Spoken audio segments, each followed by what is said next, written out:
Well, hello. I am Dr. Anthony Edwards, and I am the instructor for higher education leadership. Today, we're going to be covering conflict and difficult conversations, a leadership competencies laboratory. So, what are we going to discuss today?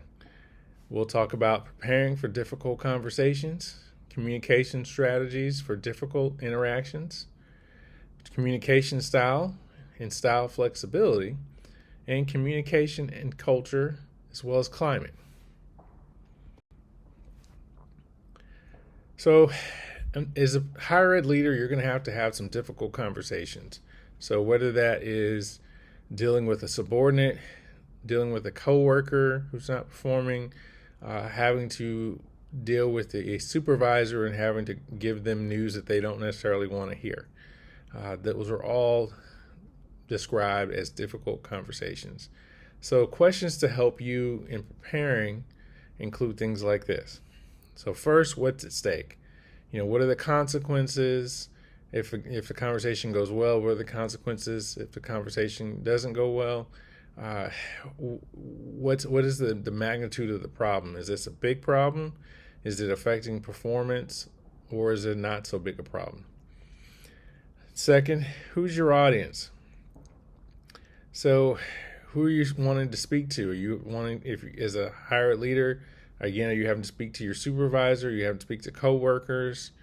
Are you having to speak to the college? Are you having to speak to students, faculty, staff, academic leaders, other leaders in the institution? Who are you talking to, right? And what are their needs? What are their strengths? What are their biases?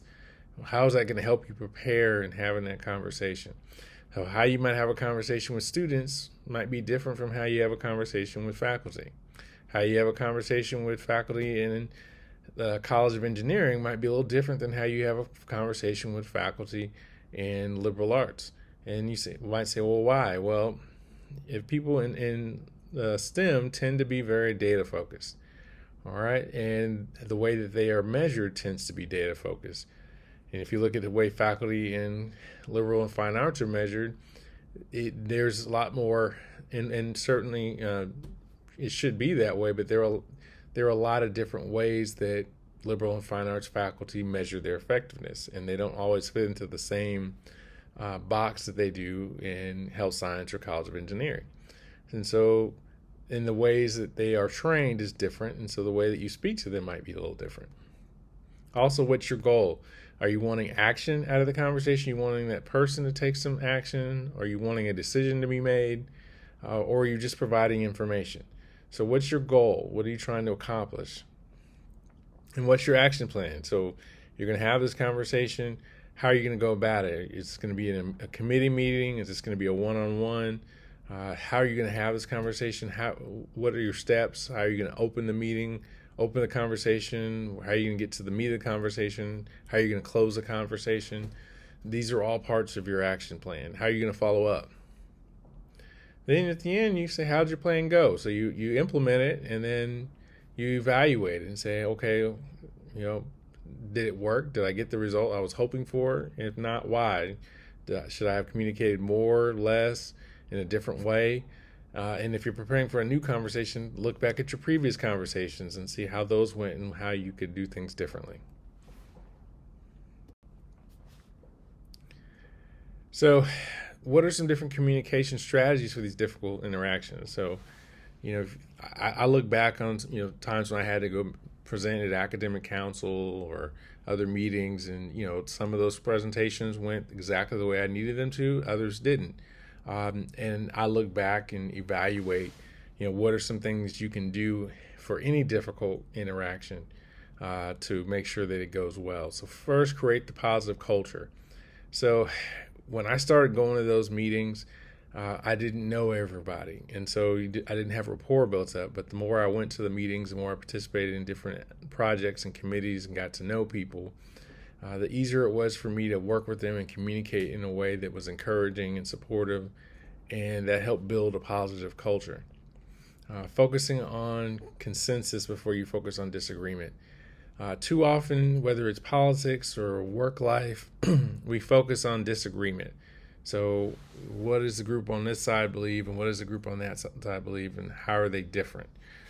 Instead of focusing on the 80% that we can agree on, and starting from that point. And the same happens in higher ed. So you may have people who are purely looking at finance and enrollment numbers and it's making decisions based on data. And then you may have another group who's wanting to make decisions based on the goals and outcomes of what we want students to be, and not necessarily being led by data first, but being led by the principles and values of higher education. And there can be a conflict, but too often we focus on the extremes and not what we can agree upon. Focusing on academic or active listening.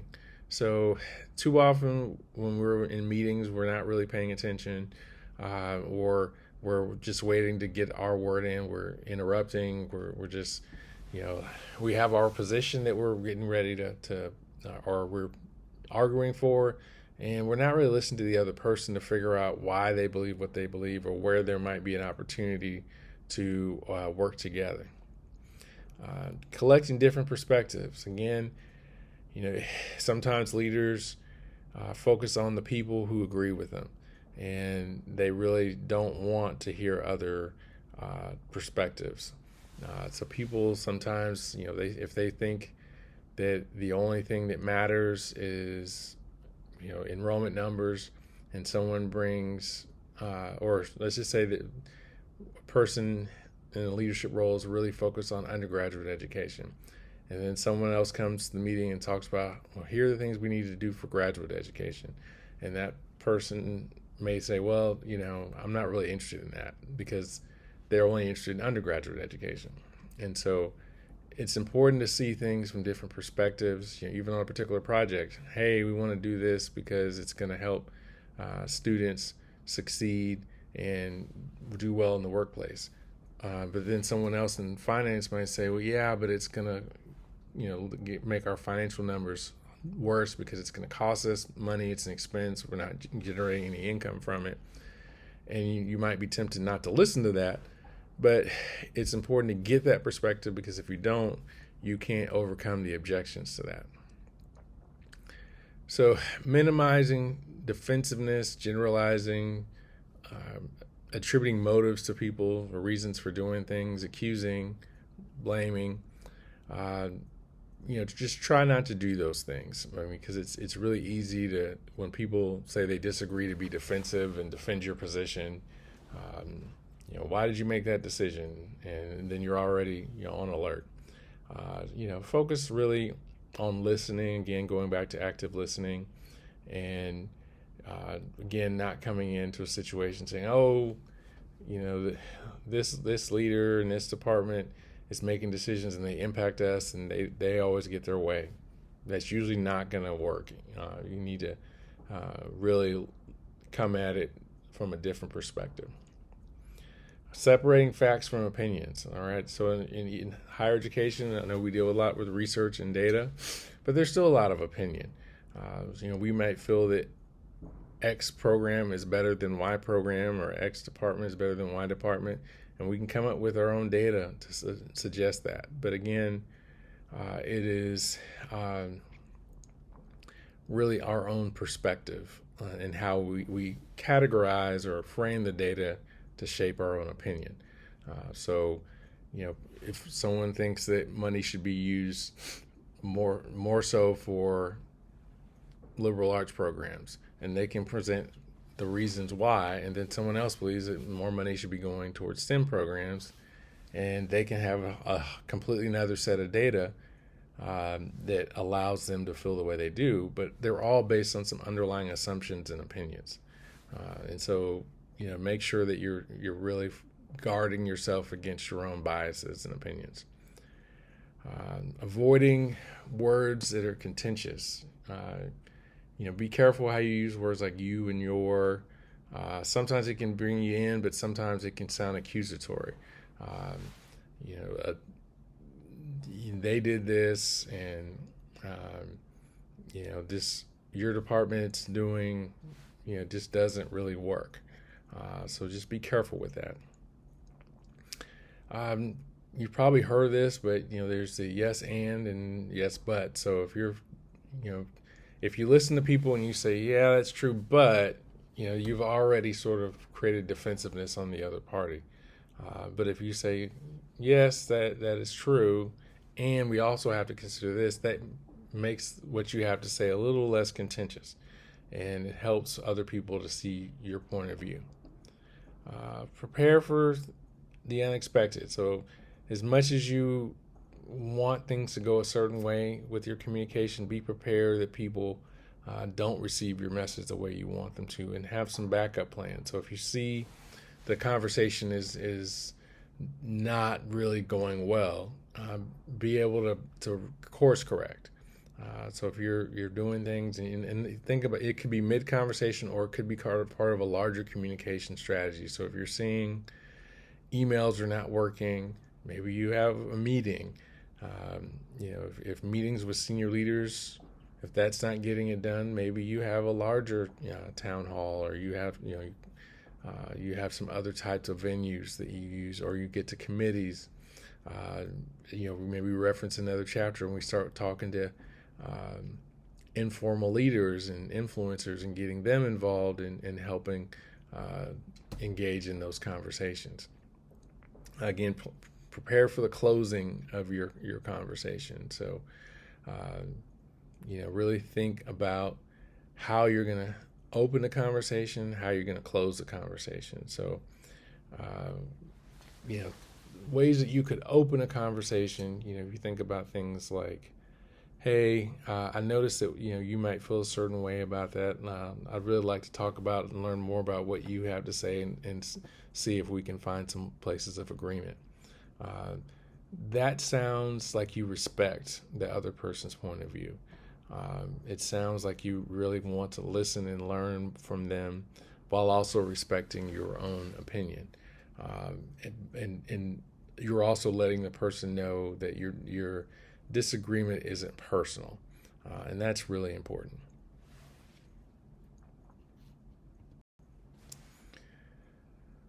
All right, let's talk about your communication style and being flexible with communication styles. So, good things to think about here are, what's your normal communication style? So, when you come to work every day and you're being your authentic self, think about our authentic leadership. So, what's your normal communication style? Are you very direct? Are you loud spoken? Are you more diplomatic? Are you more engaging? Are you more reserved? What is your normal communication style? And that can be both written and verbal and nonverbal.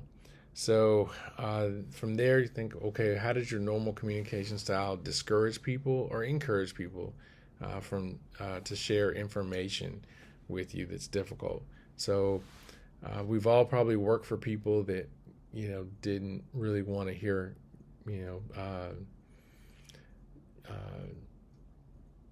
any bad news, so to speak. So and I guess that's a reference to the movie The Wiz, if you didn't catch that. But basically, there's a song around "Don't bring me any bad news." But we've known people who didn't want to hear anything bad, and couldn't take any kind of feedback. But if that's you need to figure out, okay, how can you communicate with people that lets them know it's okay to be authentic and truthful, even when it's uncomfortable, and tell people that explicitly, and demonstrate that you can listen. All right. How does your communication style change when you get stressed out? So we have how we act normally, but then we get stressed out, and then we get upset.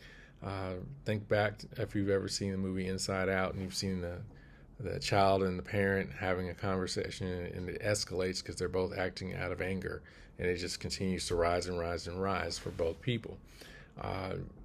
Just think about what your tendencies are when you get flustered, and think about, okay, how does that communication style encourage or discourage people from sharing information with you?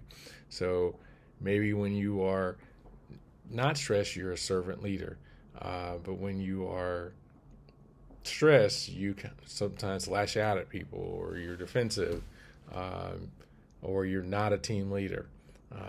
or you put people in the out group when you're angry. Think about leader-member exchange.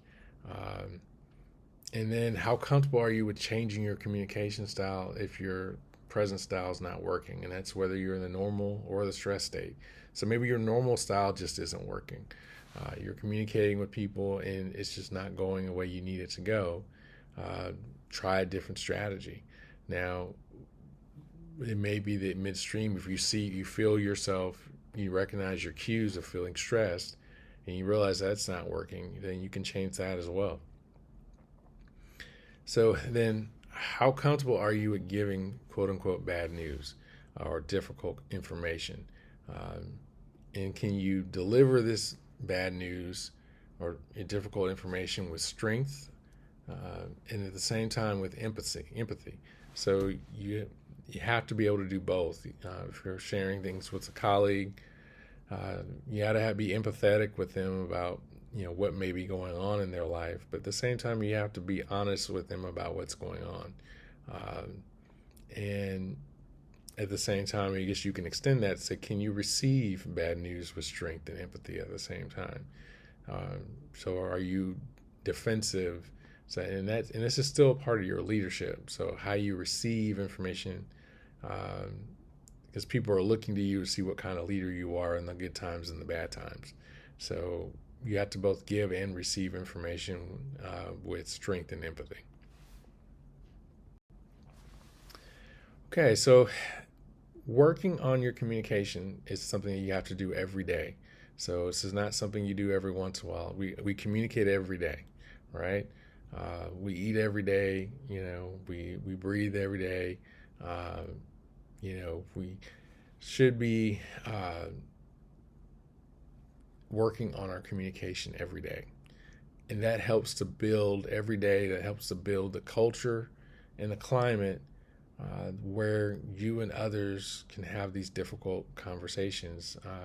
There's also a book called Crucial Conversations, and so that's another one that you probably should check out if you want more on this topic.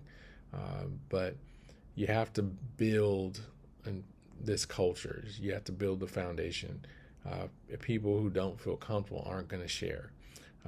If they know that it's a place where the team is a place where you can share difficult information, they will. But they'll also learn what are the norms, what are the expectations. Don't throw people under the bus. Don't embarrass people in group meetings.